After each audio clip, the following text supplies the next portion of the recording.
Porque, na realidade, ainda a gente traz muitos mecanismos, sim, do vertical, ainda. Mas existe esse desejo. Eu vejo que é por isso que a gente fala muito da cultura desejada. Existe esse desejo de, cada vez mais, nós juntos aqui, nós que estamos construindo. Por isso que é muito importante todo mundo entender sobre a nossa cultura desejada. Onde que a gente deseja chegar?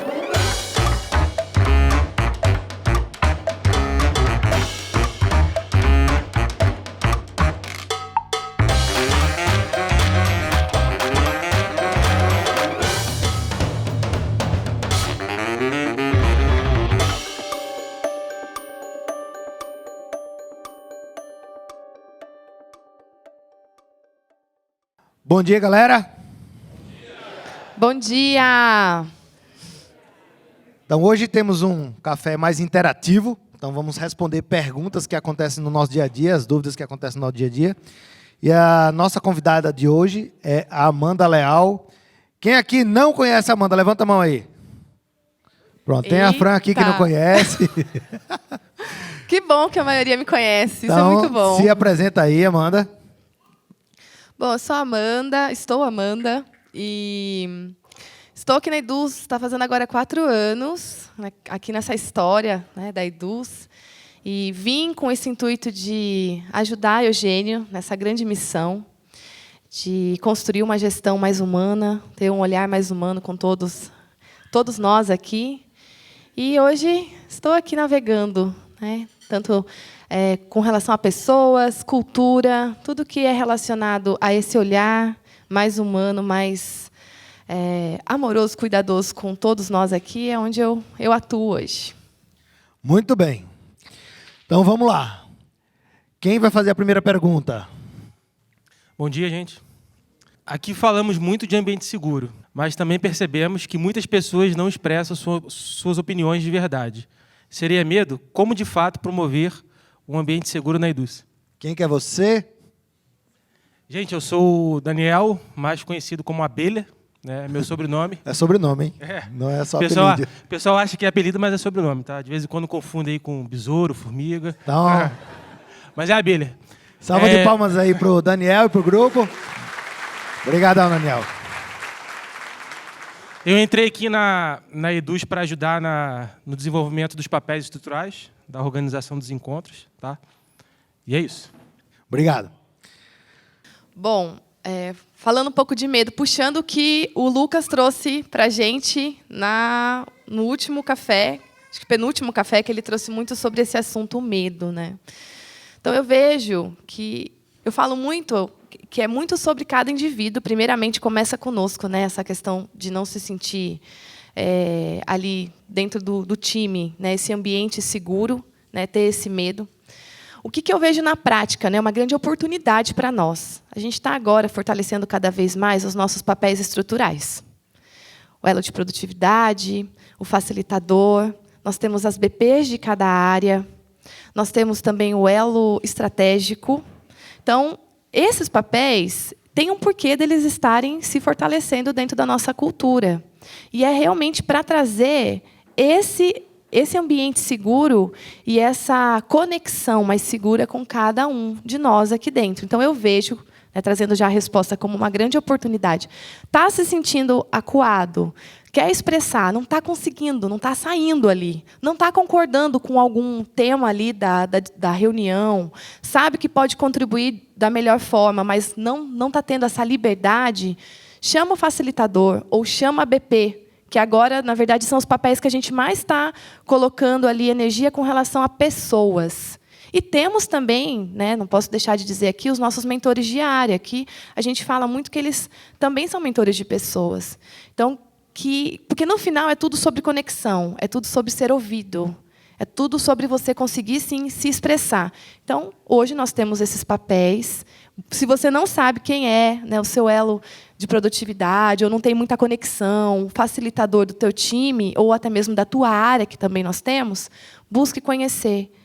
E chama para conversar. Fala, olha, tem aqui algo para trazer, algo para expressar aqui. Eu acho muito importante eu trazer isso para a mesa, para o time, de uma forma muito cuidadosa, muito respeitosa.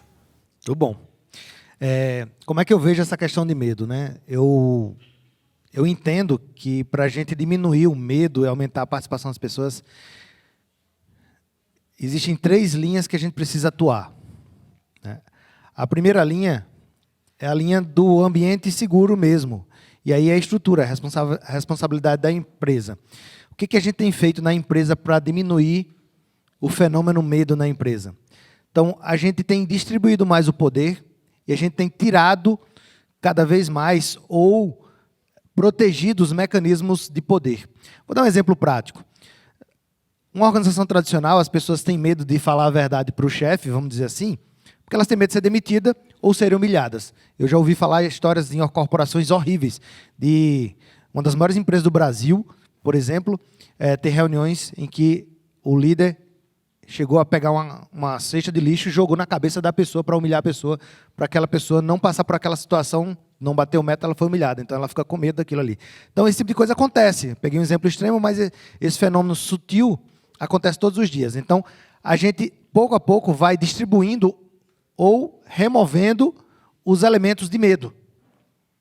Então, se eu não tenho risco de ser demitido por aquela pessoa, teoricamente, deste medo eu não preciso sofrer, né? Então, temos também outro mecanismo que é o facilitador. O facilitador, cada vez mais, ele se torna hábil, ele é treinado, ele vai se treinando, vai ganhando a habilidade de sentir quando aquela pessoa está querendo falar ou alguém precisa falar, e ela estimula. Ele faz uma pergunta, ele abre o espaço. Não, vamos aguardar ela falar, ela tem o direito de falar. Ou, nossa, seria muito legal ouvir a opinião dessa pessoa também. O que você tem a contribuir? Então, o facilitador também é um mecanismo, entre aspas, externo, da estrutura, do sistema da organização que a gente usa. Então, eu poderia listar aqui 10 mecanismos que a gente vem trabalhando para diminuir o medo. Então, a primeira linha, a primeira coisa que a gente está fazendo é realmente sistema, mexer no sistema, na organização, para que o medo diminua. O segundo é o indivíduo. Eu lembro de uma história comigo, quando eu tinha, sei lá, 5, 6 anos de idade. Meu irmão me deu, seria equivalente hoje, vamos supor, a R$50. Aí ele disse assim, eu queria bala.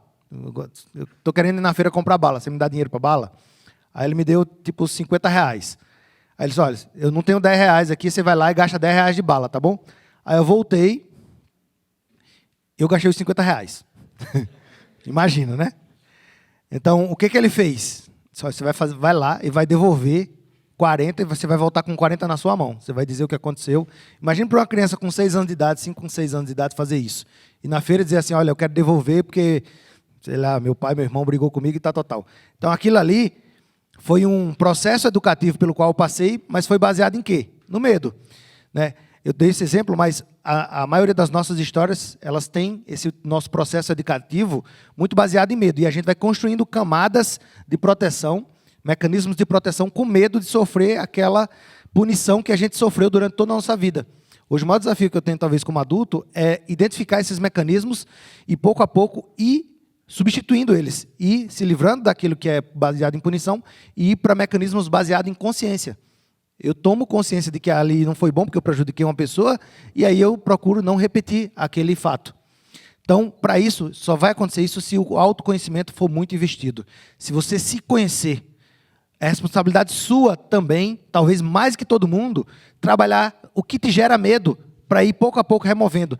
Nós somos um potencial gigantesco, a nossa missão tem a ver com isso, mas ele só vai se manifestar se a gente remover as nossas travas, as nossas camadas de medo, né, de traumas que a gente vai removendo e aí a gente vai poder se manifestar muito melhor.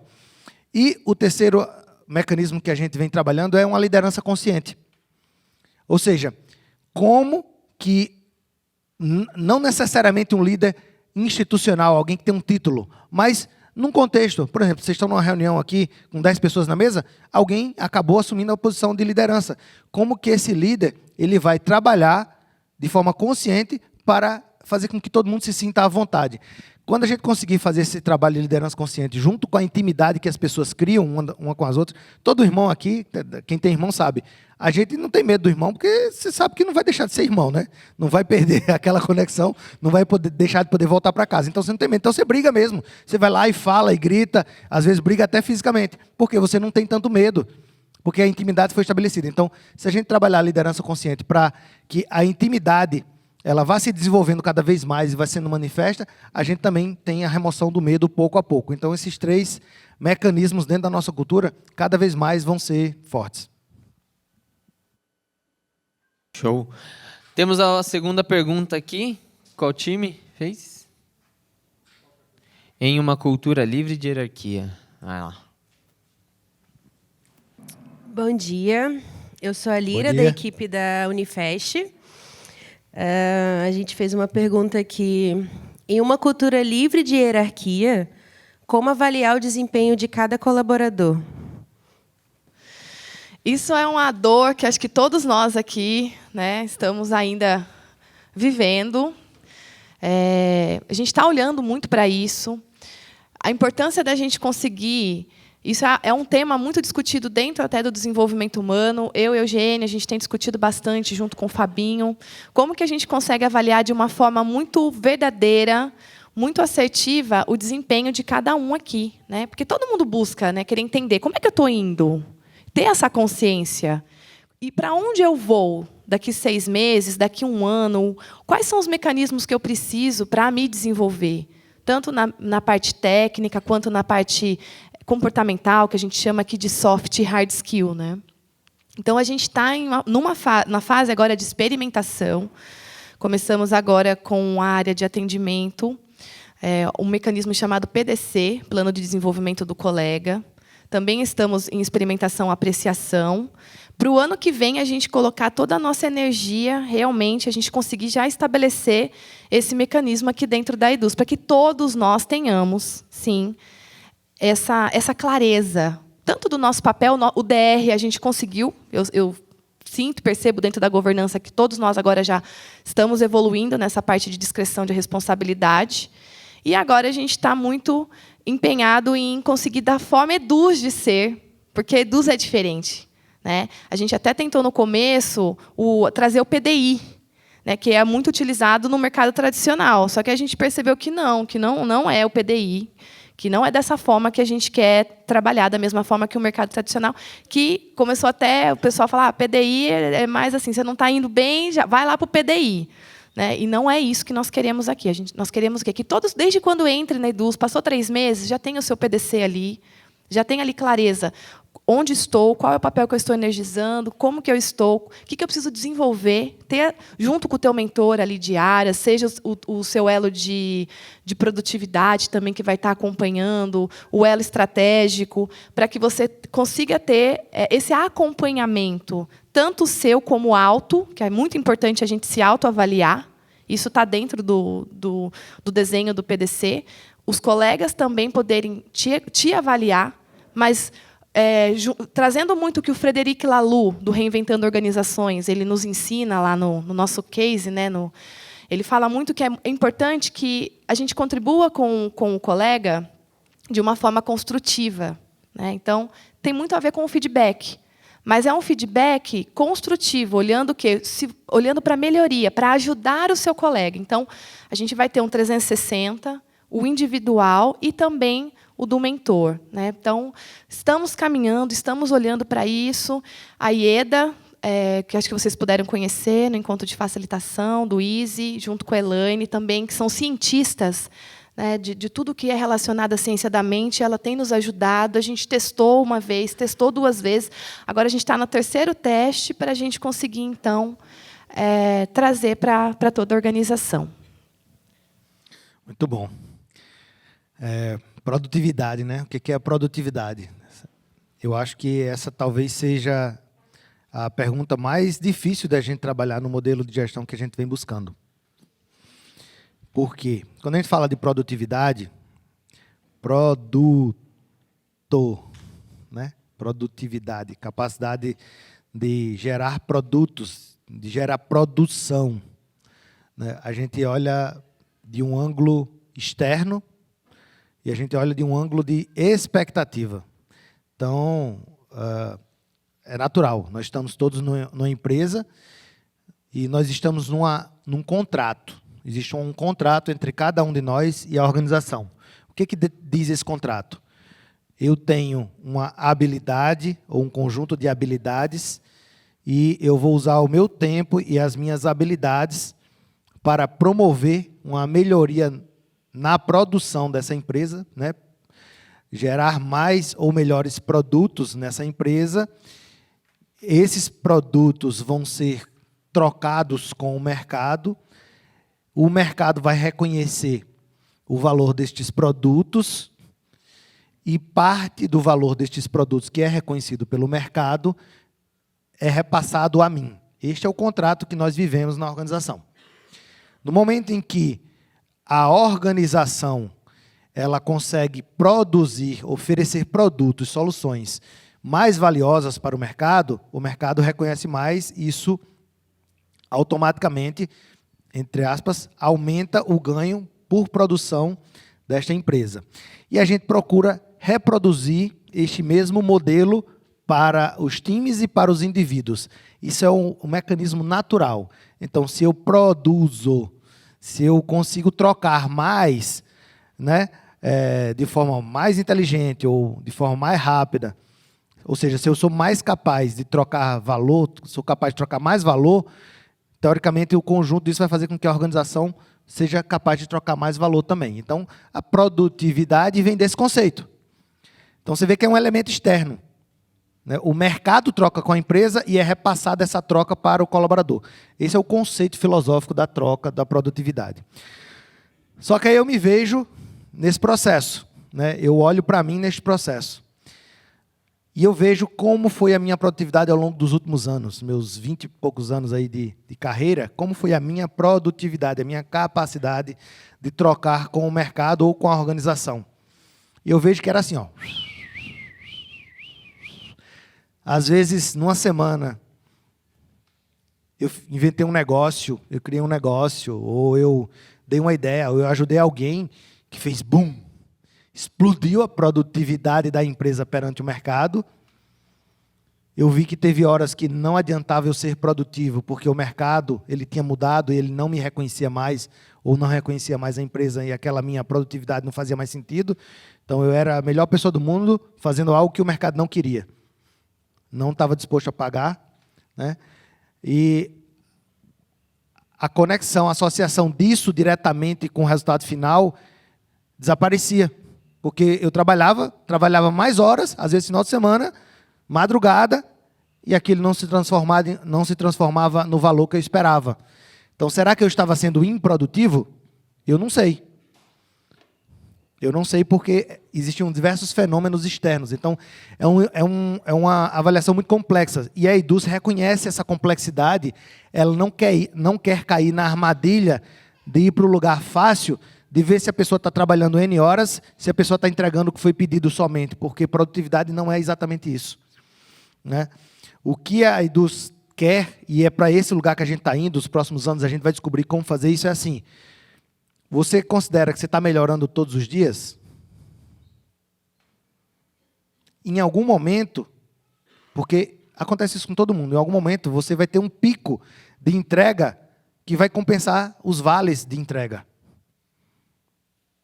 Se você estiver melhorando todos os dias, você está satisfeito ou você está travado? Às vezes a gente fica travado, eu chego a ficar travado 6 meses, às vezes, em alguma coisa ligado, sei lá, a medo, ou a não tenho um determinado conhecimento técnico, ou não estou com um time que está conseguindo trocar comigo de forma inteligente, de forma rápida, de forma fácil.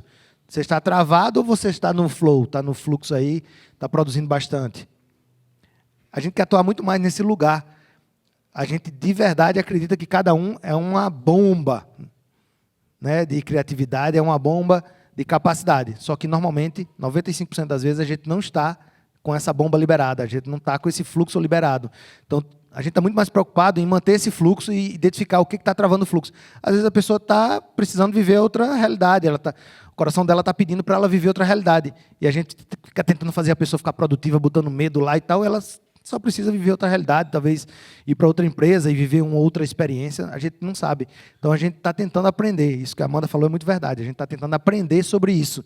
Não é tão simples. Mas o que a gente quer, neste momento, é conseguir trazer para a mesa conversas maduras, verdadeiras, sinceras, transparentes, para que a gente ache a melhor situação, a melhor solução para que as pessoas estejam confortáveis e satisfeitas.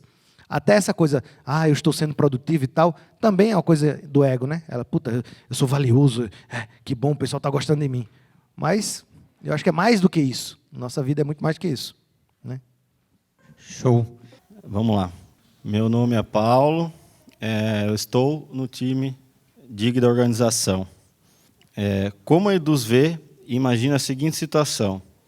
Em rituais, eventos, etc., sempre tem um comentário.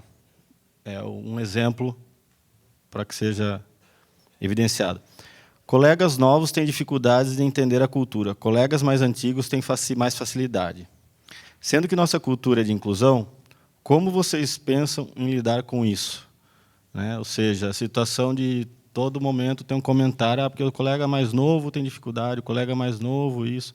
Ou seja, uma segregação entre pessoas com tempos diferentes de casa. Boa. Estou trazendo aqui estou trazendo uma linguagem mais prática aqui, tá? Até mesmo está muito conectado com o contexto que hoje eu estou inserida, tá? Aí o Eugênio entra nessa parte mais filosófica, mais profunda. A gente tem olhado muito para isso. Inclusive, numa das dinâmicas que nós fizemos aqui com alguns líderes, veio muito forte essa questão de colegas novos não se sentirem acolhidos na nossa cultura pelos colegas com mais tempo de casa. Que isso é um fenômeno que eu acredito que aconteça em outras organizações também. É muito comum. Então, o que a gente tem olhado muito, né? Além dos papéis estruturais, de fortalecer essa importância de acolhimento, né? Como o Eugênio disse, o facilitador, que a gente está trazendo as dinâmicas aqui para que eles entendam mais de pessoas, para que entenda mais da psicologia, como é que funciona, né? Até a psique humana. Sentiu ali no ambiente que tem um colega que está mais acuado, está com medo, está mais retraído, a gente conseguir provocar ali conversas maduras para que isso seja dissolvido ali no momento, né? Tem também, né, o que está acontecendo hoje aqui na Eduz é uma grande revolução no nosso onboarding. Então, a gente já está indo para a 6ª edição hoje, sexto onboarding, que a gente decidiu olhar para ele de uma forma muito profunda. Ele está totalmente presencial, né? A gente então já mudou, e não só isso, a gente está trazendo mecanismos que provoquem, no bom sentido, os novos colegas a se conectarem com os colegas com mais tempo de casa.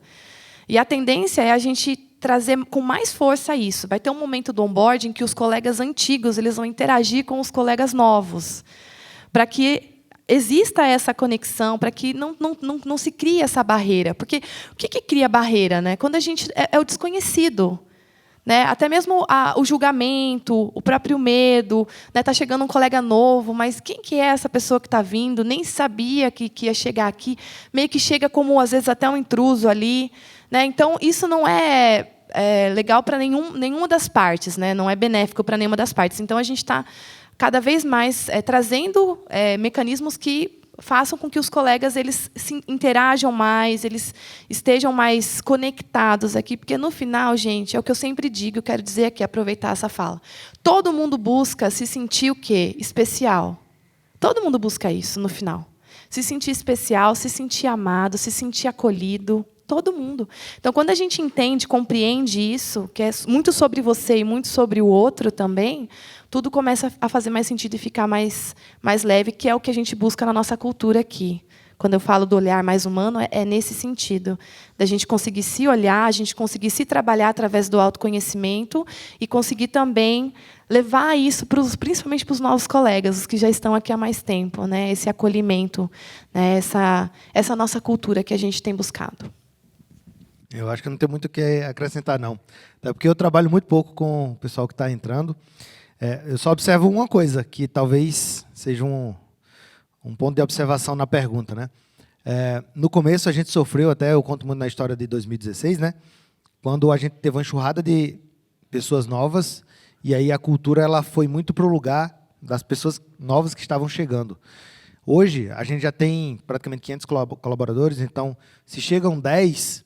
esses 10 já não têm mais tanta influência como quando chegaram 30 e a gente tinha 30 na empresa, porque a influência era muito grande. Muita gente nova influenciou muito. Então, hoje, eu acho que a influência dos novos na cultura já é bem menor do que já foi.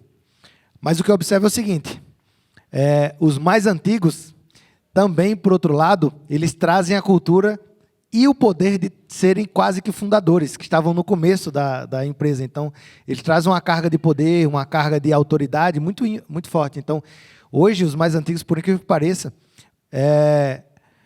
eles até demoram mais a assimilar os movimentos ou os comportamentos da cultura desejada do que os novos, porque os novos chegam, vamos dizer assim, atentos, né? Virgens. Aí, opa, peraí, o que eu tenho que fazer para fazer isso? Eu então faço. Os mais antigos não, eles que estão criando, né? Não concordo com isso, não vou fazer. Então, tem situações que é o contrário, é mais fácil trabalhar com os novos do que trabalhar com os mais antigos. Né? Então, eu acho que acontece as duas coisas, mas eu tenho muito pouca experiência diretamente com o pessoal que está chegando. Eu acho que a gente está muito mais maduro do que estava 3, 4 anos atrás, o onboard já está muito bom, né? Está muito melhor. O pessoal que está chegando está recebendo uma carga muito boa de conhecimento. E até com as experiências, eles compreendem muito mais rapidamente. Antigamente levava 6 meses para ele começar a entender como é que funcionava a empresa. Hoje está bem mais rápido, então está mais fácil. Aí, parabéns para o pessoal que está trabalhando o onboarding, o time aí, que está mandando muito bem. Show. Acho que dá tempo mais umas perguntinhas, hein? Acho que dá. Como enfrentar os desafios de uma cultura horizontal em um mundo vertical?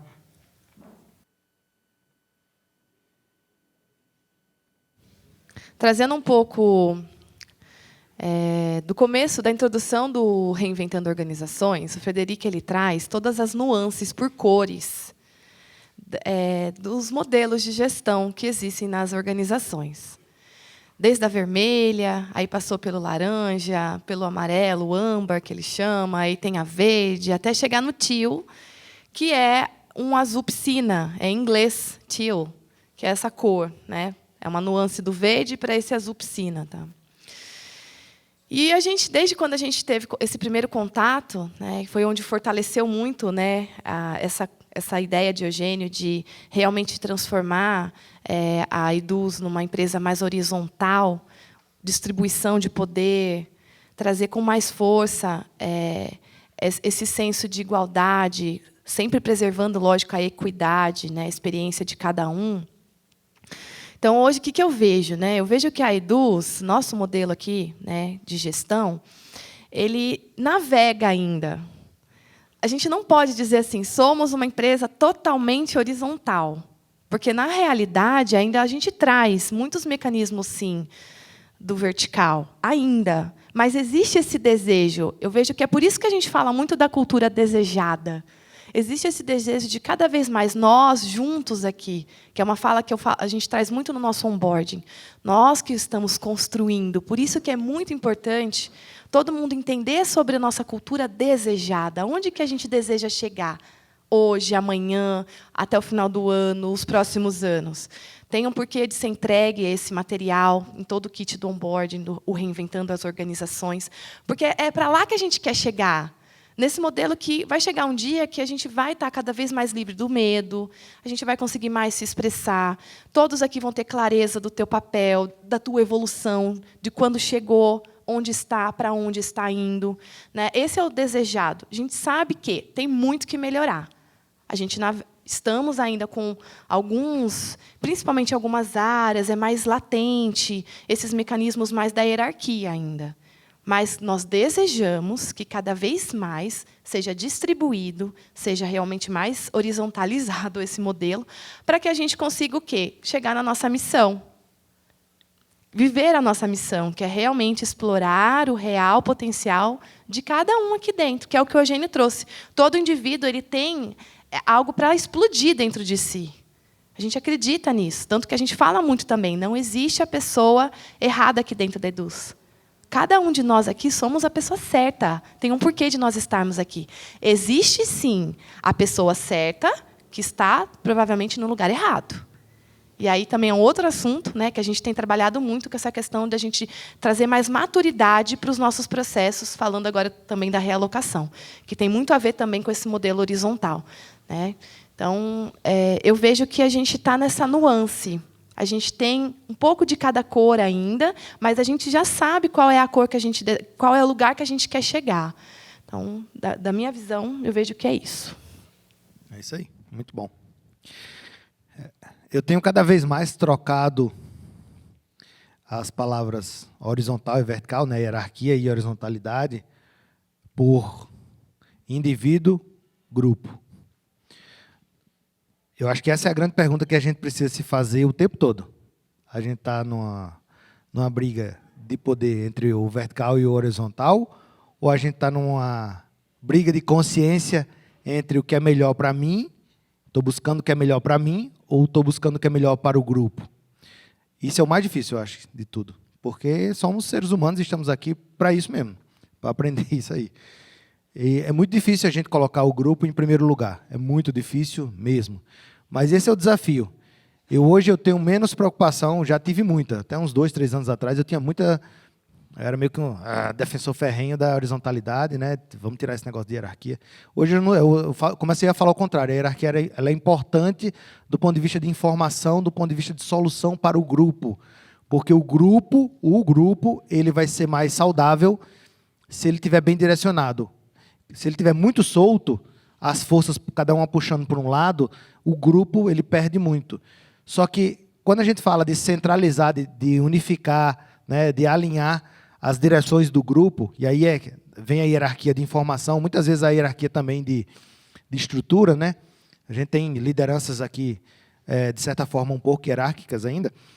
Quando a gente vai para esse lugar, se a gente entender que aquilo é a melhor coisa para o grupo naquele momento, e desapegar de eu quero estar naquela posição, é minha aquela posição, ou eu vou fazer tudo para estar naquela posição, se a gente conseguir chegar nesse lugar, claro que é utopia, então, desejada, lá no futuro, a gente resolve esse problema de vertical e horizontal. Não tem.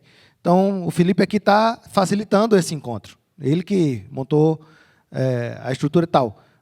Mas, se eu entender que, num momento, por um segundo, vocês viram que eu interrompi ele 1 ou 2 vezes aqui, eu posso trazer uma contribuição que para o grupo seja melhor aquilo ali, e se ele conseguir entender que eu não estou atacando ele, eu não estou tirando a autonomia dele, nem a autoridade dele nesse momento, é apenas uma contribuição, o grupo ganha.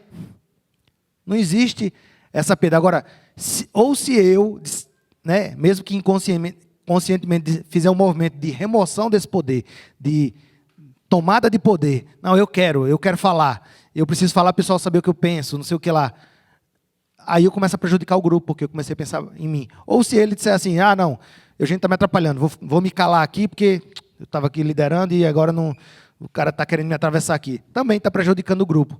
Então, se a gente consegue entender que a gente busca, de forma consciente, sempre trazer o melhor para o grupo, o que faz o grupo ficar mais forte, pouco a pouco vai dissolvendo essa coisa do vertical e do horizontal. Vai ter hora que a gente é vertical, vai ter hora que a gente é horizontal, vai ter contexto, vai ter grupos que vão ser mais estruturados, vão ter grupos que vão ser totalmente...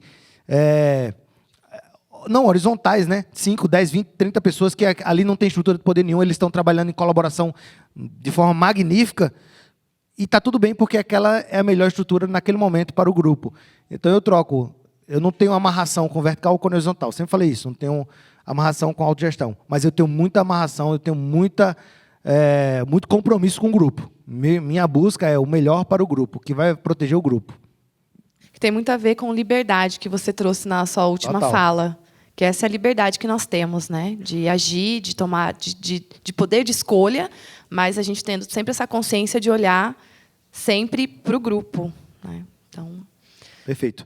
Acho que dá tempo para uma última pergunta aí. Boa. Meu nome é Lucas, cheguei aqui para o time comercial aí da GentiLab. E, vamos lá, como ter uma melhor visibilidade do meu plano de carreira dentro da Eduz?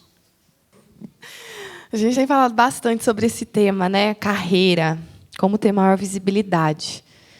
Eu vejo que a visibilidade é muito sobre como que você está enxergando, né? E vou falar por mim, tá? Agora eu vou trazer para a Amanda aqui.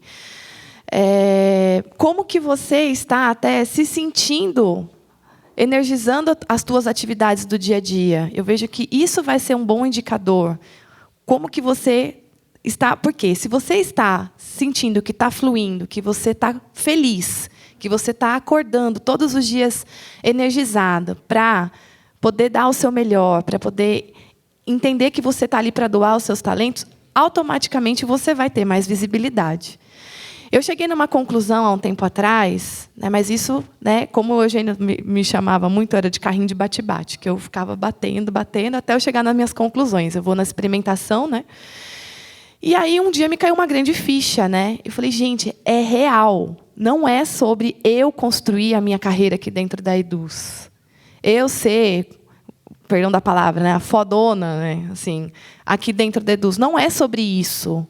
E sim sobre como que a Amanda, eu, indivíduo, posso fazer com que a vida das pessoas que passam por mim, elas fiquem melhor. Eu possa contribuir. Aí sim eu vou ter uma visibilidade no meu trabalho, porque realmente eu vou estar sendo verdadeiramente útil. Porque no final, cheguei na conclusão, por que a gente estuda?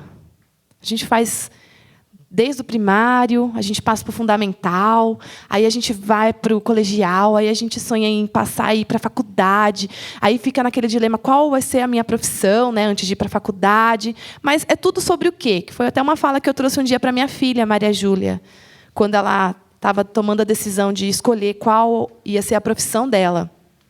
É tudo sobre como que a gente pode ser verdadeiramente útil para o outro.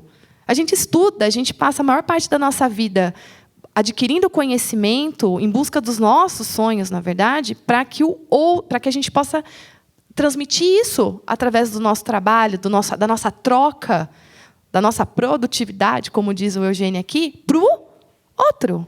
Então, a gente só vai conseguir ter essa visibilidade quando a gente perceber que a gente fez, hoje, a vida de uma outra pessoa melhor. E vir com esse mindset. Quem é que eu posso ajudar hoje? Qual solução que eu posso contribuir? Então, sai desse lugar que é sobre mim. Quando eu decidi sair desse lugar, não é mais... Porque a gente cria expectativas e a gente se frustra. A gente fica perdido nesse lugar. E eu coloquei, não, peraí, então é sobre realmente... Eu vou me desconstruir aqui, eu não tenho mais nenhuma expectativa, só vou ajudar o outro, tudo que eu me especializar, que eu buscar de conhecimento, precisa ter um porquê, para eu poder contribuir com o sistema e com o outro. Eu vejo que aí você vai, quem fez a pergunta, vai conseguir ter automaticamente muito mais visibilidade, muito mais valor dentro de qualquer organização. Boa.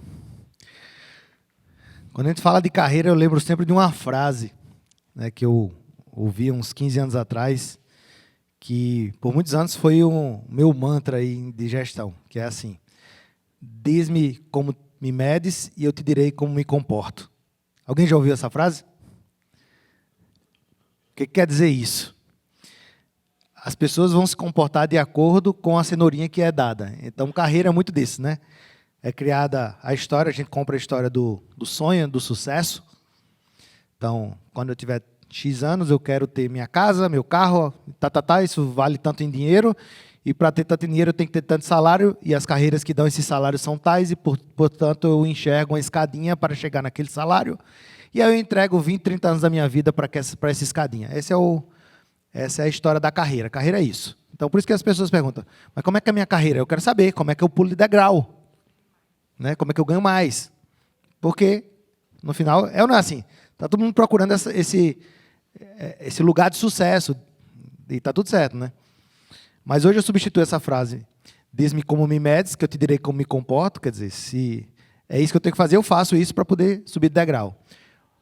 Por outra frase, que eu acho que tem mais a ver com a nossa cultura. Diz-me quem tu és, que eu te direi qual a tua responsabilidade. E aí você vai ganhar de acordo com a responsabilidade que você tem. Se você tem a capacidade de liderar 100 pessoas, você está pronto para isso? Você tem a capacidade de pegar um projeto multimilionário? Se você está pronto para isso, você vai fazer isso. E automaticamente você vale para a empresa e para o mercado isso. Então essa é a carreira. É a capacidade de lidar com os indivíduos e a capacidade de resolver problemas. Capacidade de trazer soluções para a organização. Por quê? As soluções da organização são as soluções do mercado. E é o mercado que remunera, a gente só faz repasse.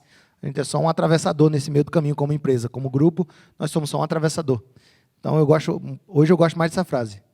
Vamos nos descobrir Vamos ver quem nós somos de verdade, quais são as nossas potencialidades, o que tem aqui dentro. Destravar, tirar esses medos, aprender a me comunicar melhor, gerir emoções, se tornar mestre em gerir emoções, ajudar os outros a gerir suas emoções, e aí, automaticamente, você tem uma expansão de responsabilidade, porque são essas pessoas hoje que têm as maiores responsabilidades na organização. Não é tão fácil de medir como é a outra maneira, né? Se eu fizer tantas linhas de código, ou se eu souber essa linguagem, ou se eu souber fazer isso com o cliente, ou se eu souber sobre lançamento, ou se eu souber sobre atendimento, sobre finanças. É mais fácil desse outro jeito. Só que ela não é, para mim, ela não é tão autêntica quanto essa outra forma, que aí eu acho que a gente está lidando com o verdadeiro eu, né? O verdadeiro ser humano a gente está saindo da Matrix, vamos dizer assim. A gente está indo para um lugar muito mais verdadeiro e que a gente vai poder sustentar isso por muitos e muitos anos aí da nossa vida, para o resto da nossa vida, né? Gosto muito, só para complementar e a gente já fechar, o que o Raj Sisodia, que é o precursor do capitalismo consciente na América Latina, e ele que é o escritor do Empresas Humanizadas. Aí, em 2010, ele escreveu Empresas que Curam. Ele já tem trazido isso para a mesa. Eu acho assim, incrível, até fica aqui para vocês pesquisarem mais sobre esse trabalho lindo que ele faz, que ele tem feito. É muito sobre a gente se olhar e ele traz essa fala, a gente se curar. Porque muitos dos nossos mecanismos que nos travam são nossos traumas, que é o que ele traz. Então, um bom líder, todos nós somos líderes aqui, mas um líder consciente, com consciência, é aquele que realmente conseguiu mergulhar dentro de si, de trabalhar os seus traumas, de se trabalhar, de entender as suas emoções, de entender as suas momentos de debilidade, digamos assim, os seus momentos de fraqueza e as suas forças também, para que ele possa, então, inspirar, trazer junto, ajudar o outro também a buscar por essa cura, por esse despertar. Show. Show! Valeu. A galera tem uma surpresa aí para vocês, gente. Olha só! Nossa, Papai Noel chegou? Ó, a gente busca aqui reconhecer a participação, porque para a gente é importante. E aí, aqui na Eduz, uma das nossas culturas não é o reconhecimento do indivíduo, mas o reconhecimento em grupo. Porque a gente acredita que em grupo somos mais fortes. Tendo em vista isso, a gente vai dar aqui para o grupo que fez a perguntinha primeira. O grupo que fez a segunda pergunta. É para distribuir para o grupo, viu? O grupo da terceira pergunta. Vocês fizeram a quarta, mas como a regra era um por time, então vamos aqui pro... E aqui. Beleza? Venham cada vez mais. Esse café aqui ele é muito importante. Ele só é mais forte porque vocês fazem parte deles, tá bom? Obrigado a todos. Galera, todo mundo ficando de pé. A Eduz é... Gigante!